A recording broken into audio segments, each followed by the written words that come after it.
اتكلم. هاتوا فستان هاتوا فستان. تعالى تعالى اقعد شيل يا حسين. زيزو، حالة الحب اللي حالة الحب اللي شايفينها من الجمهور من اللعيبة، كلمة السر جوه النادي الأهلي. احنا عندنا مشاكل ما حدش بيحبه. حسين اعمل اللقاء ده مع حسين بعد اذنك. لا طبعا. عايز تقول ايه للعيبة النهارده؟ مبروك للعيبه، بطوله مهمه في اول السنه تدينا دافع كبير طبعا. الحمد لله لعيبه رجاله وجهاز فني محترم واداره موفر لنا كل حاجه. زيزو زيزو زيزو زيزو زيزو. قولا قولا قولا. حالة الحب دي مش عادية، ما بتجيش من فراغ.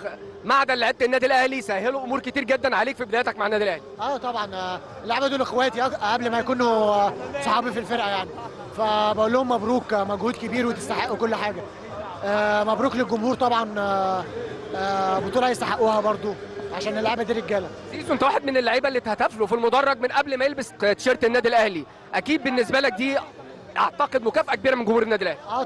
طبعا انا قلت ده قبل كده اكتر من مره، وبهدلهم البطوله دي هم يستحقوها. طاهر